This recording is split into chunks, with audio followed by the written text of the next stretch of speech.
Salam, hər vaxtınız xeyir. Bugün də dayaq hərəkət aparatından sümük və əzələ sistemini keçəcəyik. Sümük sistemini sizə izah edəcəm. Gəlin, vaxt itirmədən başlayaq izahımıza. Ümumiyyətcə, bədənimizi təşkil edən skelet bizim daxili skeletimizdir. Məsəl üçün, hər canlıda bu fərqlidir. Məsəl üçün, yarpaqların skeletini onların damarları, yarpaq damarları yarpağın skeletini təşkil edir. Buğum ayaqlarda məsələn şəkildə xərçəng göstərilib. Xərçəngin isə daxili yox, xarici skeleti vardır. Yəni ki, xitin. Xaricdən möhkəm xitinlə əhatə olunmuşdur və insanda isə daxildə olan sümüklər onun skeletini təşkil edir. Və skeletin təkamülünü sizdən soruşsa, birinci daxili skelet yaranmışdır, sonra çanaq, sonra isə xitin skeleti yaranmışdır. İnsan skeletini təşkil edən sümüklərin əsas kütləsi də sümük toxumasından ibarətdir ki, onun üzərində sümük üstüyü ilə örtülüdür. Sümük toxuması birləşdirici toxumanın bir növüdür və qeyd edək ki, birləşdirici toxuma ən çox növ sayına malik olan toxumadır. Sümük toxuması nədən təşkil olunmuşdur? Deməli, bir dəqiqə. Sümük toxuması hüceyrə arası maddədən, bir də sümük hüceyrələrindən ibarətdir. Sümük hüceyrələri toxumanın 1/3 hissəsini təşkil edir. Hüceyrə arası maddə isə 2/3 hissəsini təşkil edir. Tutaq ki, sizə desə ki, 60 kiloqram olan sümük toxumasının nə qədərini sümük hüceyrələri, nə qədər də hüceyrə arası maddə təşkil edir. O zaman 60-ın sümük hüceyrələrinin sayı tapmaq üçün 1/3 hissəsinə vuracaqsınız, edəcək 20. Və əgər ki, hüceyrə arası maddəni tapmaq istəyiriksə 3/2-yə vuracaqsınız, edəcək 40. Deməli, bunun 20-si sümük hüceyrəsi, 40-ı isə hüceyrə arası maddədən təşkil edilmişdir. Buranı silək. Və qeyd edək ki, sümüyün tərkibində həm üzvü maddələr, həm də ki, qeyri-üzvü maddələr vardır. Üzvü maddələr sümüyə elastiklik verir, qeyri-üzvü maddələr isə sümüyə, yəni ki, mineral maddələr isə sümüyə möhkəmlik verir. Əgər ki, belə deyim, sizdən soruşsa ki, düzdür, burada yazılmayıb, mən yenə də sizə məlumat olaraq deyim, ola bilər ki, məsələn, situasiyaya düşdü. Sizə deyə bilər ki, üzvü və mineral maddələri sümüyün tərkibindən necə çıxarmaq olar, onları necə ayırmaq olar? Baxın, yadınızda saxlayın ki, üzvü maddələr yanır, yanan maddələrdir. Ona görə də əgər biz sümüyü yandırsaq, onun tərkibində olan üzvü maddələri çıxartmış olacağıq. Yəni, sümük yananda üzvü maddələr də yanacaqdır, karbon qazı və suya qədər parçalanacaqdır. Yəni, bu şəkildə artıq yandığına görə üzvü maddələri biz sümükdən çıxardıq. Bəs yaxşı, mineral maddələri necə çıxarda bilərik? Əgər biz mineral maddələri xlorid turşusu məhlulunda salsaq, həmin xlorid turşusunda mineral maddələr həll olduğuna görə sümüyün tərkibindən sümüyə bərklik verən mineral maddəni çıxardacaq. Yerdə ancaq üzvü maddə qalacaq. Bu zaman sümük çox elastik olacaq, hətta ona düyün belə vurmaq mümkün olacaqdır. Davam edək. Və qeyd edək ki, üzvü maddələr və mineral maddələr belə deyək, yaşdan asılı olaraq dəyişə bilir. Əvvəlcə yaş kiçik olanda üzvü maddələr daha çox olur, yəni sümüklər daha elastik olur, insan bədəni daha elastik olur. Amma yaş artanda isə başlayır insan sümükləri bərkiməyə, elastik olmur, əksinə daha bərk olur. Və əksər sümüklərin içərisində qan yaradan orqan olan qırmızı sümük iliyi, uzun borlu sümüklərin içərisində həm də pi toxuması ilə zəngin sarı sümük iliyi yerləşir. Burada əksər sümüklərin içərisində yazıb. Yəni, əslində demək olar bütün sümüklərin içərisində qırmızı sümük iliyi var. Sadəcə olaraq skeletin qığırdaq hissəsində qırmızı sümük iliyi olmadığına görə əksər sümüklər yazıb. Deməli, uzun borlu sümüklərin içərisində isə qırmızı sümük iliyi də var. Plus pi toxuması ilə zəngin olan sarı sümük iliyi də yerləşir. Gəldik sümüklərin növlərinə. Sümüklər özləri quruluşuna görə 4 dənə növ vardır. Uzun borlu sümüklər, yastı sümüklər, qısa sümüklər, qarışıq sümüklər. Yəni, uzun borlu sümüklərdə həm qırmızı sümük iliyi vardır, həm sarı sümük iliyi vardır. Yastı, qısa, qarışıq sümüklərdə isə yalnız qırmızı sümük iliyi vardır. Uzun borlu sümüklərin bu baş hissəsində, bir dəqiqə, bu hissəsində qırmızı sümük iliyi, orta hissəsində isə sarı sümük iliyi mövcuddur. Yastı sümüklər gördüyünüz məsələn çanaq sümüyü göstərilib, həmçinin də beyin qutusu, baş beyin, kəllə sümükləri də yastı sümüklərə aiddir. Qısa sümüklərə bilək sümükləri, yəni ki, əl daraq arxası sümüyü, əl darağı sümükləri və barmaq falanqalara aiddir. Qarışıq sümüklərə üz sümükləri də qarışıq sümüklərdir. Bir də ki, fəqərələr də qarışıq sümüklərə aiddir. Çünki fəqərə cismi, hər fəqərənin fəqərə cismi fərqli olduğuna görə, yəni qarışıqdır. Ona görə də bunları qarışıq sümüklərə aid edirlər. İnsan və məməli heyvanların skeleti əsasən oxşar sümüklərdən təşkil olunmuşdur. İnsan skeletində dik yerimək, əmək fəaliyyəti və baş beyin inkişafı ilə əlaqədar olaraq bir sıra dəyişkənliyin əmələ gəldiyini bilirik ki, yaşlı insanın onurğasında da 4 əyrilik yaranmışdır. Boyun, döş, bel və oma əyriliyi. Baxın, bax burada onurğa sütununu görürsünüz. Onurğa sütunu 5 şöbədən ibarətdir. Gəlin həmin şöbələri göstərək. Birincisi boyun şöbəsi, sonra döş şöbəsindən, bel şöbəsindən, deməli oma və büzdüm hissələrindən təşkil edilmişdir. Boyun şöbəsində 7 fəqərə vardır, döş şöbəsində 12 fəqərə vardır, bel şöbəsində 5 fəqərə vardır, oma şöbəsində 5 fəqərə vardır, büzdüm hissəsində isə 4 və yaxud da ki 5 fəqərə vardır. Boyun və bel, bax bu boyun, bel, döş, oma burada olsun, büzdüm. Boyunla belin önə doğru əyriliyi lordoz adlanır. Yəni əgər ki normal dərəcədə əyilibsə bu lordoz adlanır. Amma bəzən normadan artıq əyilmə olur ki, bu artıq patologiyadır. Yəni bu artıq bir xəstəlikdir. Döş və omanın arxaya doğru əyilməsi isə kifoz adlanır. Yenə kifoz da əgər normal səviyyədə əyilibsə bu normaldır. Amma əgər ki anormal səviyyədə döşlə oma arxaya doğru əyilibsə bu artıq anormal, yəni patoloji kifoz adlanacaqdır.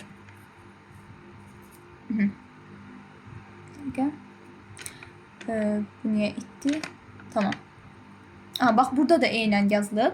Sonra döş qəfəsi yanlara doğru genişlənmiş formada olur. Çünki belə deyək də ağciyərlərin həcmi ilə əlaqədar olaraq, onların formasına uyğun olaraq yanlara doğru genişlənib. İnsanın əli quruluşuna görə heyvanların pəncəsindən fərqlidir. Baş barmaq digər barmaqlarla qarşılaşa bilir. Çox hərəkətlidir. Aşağı ətrafın qurşaq və sərbəst hissəsi sümükləri iridir.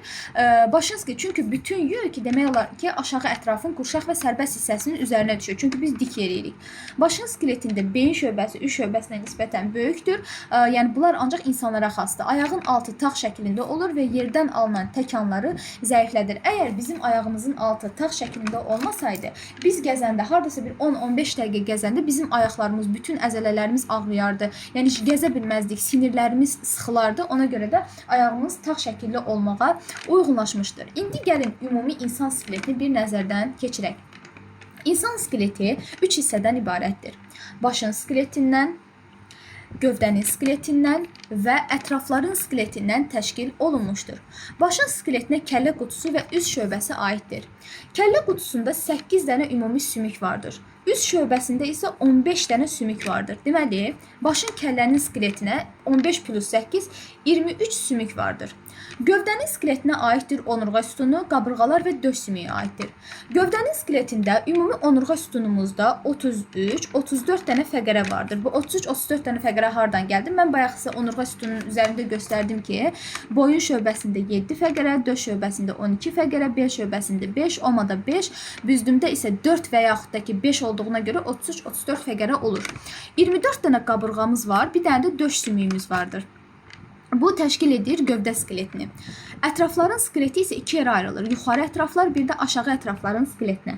Yuxarı ətrafların və aşağı ətrafların hər ikisinin skeleti qurşaq hissə və sərbəst hissələrdən təşkil olunmuşdur. Davam edək. Qurşaq hissələrdən və sərbəst, bu yazılar itdi, nəysə, gəldi. Deməli, qurşaq hissə və sərbəst hissələrdən təşkil edilmişdir. Deməli, yuxarı ətrafların, bax bu oxa diqqətlə fikir verin, yuxarı ətrafların qurşaq hissəsinə 2 kürək, 2 körpücük sümüyü aiddir. Yuxarı ətrafların sərbəst hissəsinə isə bir dənə bazu sümüyü, söhbət bir ətrafdan gedir. Uşaqlar, bax, qarışdırmayın, söhbət bir ətrafdan gedir. Sərbəst hissəsinə bir bazu sümüyü aiddir, sait sümüyü aiddir. Sait sümüyü özü 2 dənə mil və dirsək sümüklərindən ibarət olduğuna görə 2 dənə yazırıq və əl pəncəsi sümükləri aiddir. Əl pəncəsi sümükləri ümumi 27 dənə, bir dənə əl pəncəmizdə 27 dənə sümük var. Yəni, ən çox sümük ümumiyyətcə bizim ətraflarımızdadır. Təsəvvür edin ki, bir dənə əl pəncəmizdə 27 dənə sümük var. Deməli, 27 plus 3 eləyəcəkdir 30 dənə sümük. Hələ bir ətrafdan gedir, 30 dənə sümük. Bizim o biri ətrafımızda da eyni şəkildə 30 dənə sümük olduğuna görə bunu 30 plus 30 şəklində yaza bilərik. Deməli, ümumi yuxarı ətrafımızda neçə dənə sümük var? Ümumi yuxarı ətraflardan söhbət gedir. Qurşaq hissədə 4 dənə sümük, 2 plus 2. Sərbəst hissədə də sərbəst hissənin bir ətrafında 30, o bir ətrafında da 30, ümumi 60 isə gəlsin 4, 64 dənə sümük vardır. İndi gəldik aşağı ətraflara. Aşağı ətrafda qurşaq və sərbəst hissələrə ayrılır. Aşağı ətrafın qurşaq hissəsinə 2 dənə çanaq sümüyü, sərbəst hissəsinə 1 dənə but sümüyü, baldır sümüyü özü incik və qamış sümüyündən ibarət olduğuna görə birbaşa 2 dənə sümük yazırıq və ayaq pəncəsi sümükləri də ayaq pəncəsində əslində 26 dənə sümük vardır. 26 dənə sümük vardır ayaq pəncəsində. Sadəcə olaraq bizim ayağımızda, sərbəst hissəmiz olan ayağımızda bir ayaqdan söhbət gedir. Əgər ki, bir ayağımızda bir dənə diz qapağı var, ona görə üstə gələnsin 1 də yazırıq. Çünki diz qapağı da sümükdə əlavə olaraq. Ona görə də yenə burada 30 dənə olacaqdır. Burada 2 dənə, burada 30 plus 30. Çünki bu 30 bir ətraf üçündür. Biz 2 ətrafı da nəzərə almalıyıq. Eləyəcəkdir 60 plus 2. Deməli, aşağı ətrafımızda da ümumi 62 dənə sümüyümüz vardır. Ümumi ətraflarımızda isə 64 üstə gəlir. 62, 126 sümük olacaqdır. Davam edək.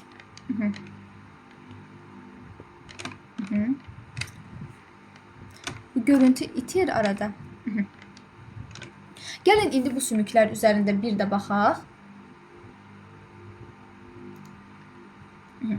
Deməli, burada bizə bayaq onurğa üstünü sizə izah elədim. Dedim ki, onurğa üstünü 33-34 fəqərədən ibarətdir. Siz bu 7, 12, 5, 5 və 4-5 fəqərəni toplasaz 33-34 fəqərə edəcəkdir.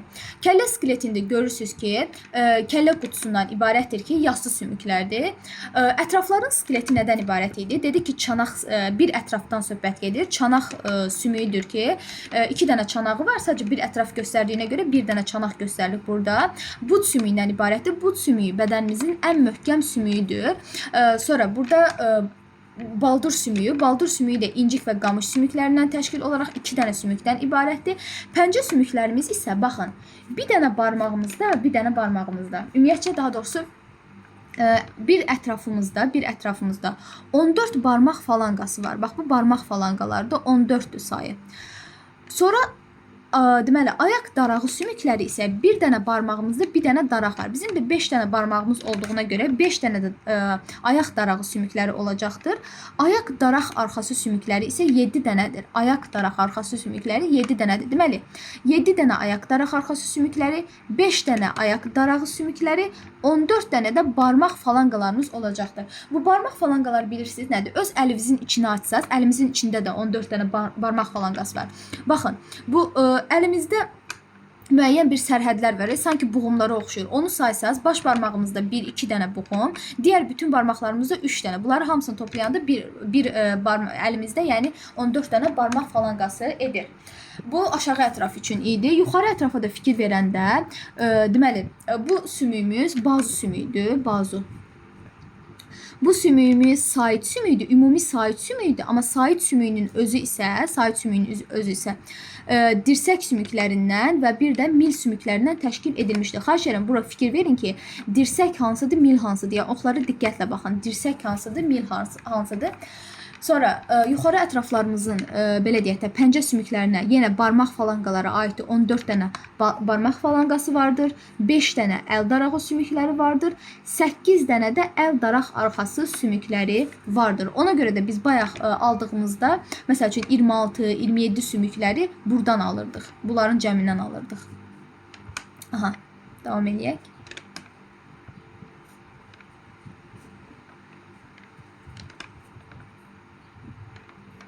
Və burada da dediyimiz kimi, bayaq da qeyd elədik ki, müəyyən yaşdan sonra insanda sümüklər uzanmır.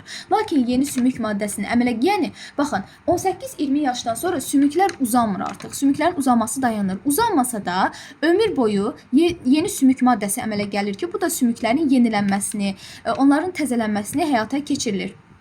Sümüyün uzunluğa böyüməsini qığırdaq toxuması, qanunlaşması isə sümük üstlüyü təmin edir. Baxın, burada uzun borlu sümüklərdə bu baş hissəsi qığırdaq toxumasıdır, qığırdaq toxuması. Sümüyün bu orta hissələri isə, yəni belə deyək də, bu baş hissəsi qığırdaq toxumasından ibarətdir. Sümüyün orta hissələri isə sümük üstlüyündən təşkil olunur ki, burada qığırdaq toxuması sayəsində sümük uzunluğa böyüyür, müəyyən bir yaşa qədər. Sümük üstlüyü nəticəsində isə sümük yenilənir, enine şəkildə böyüyür. Davam edək. Bax, burada nə var idi? Bu görüntü itir, niyə? Tamam. Aha, bir də qeyd edeyim ki, uzun borlu sümüklərin sayı, deməli 12 ədəd uzun borlu sümüyümüz vardır. Bir də belə bir məlumat verim ki sizə.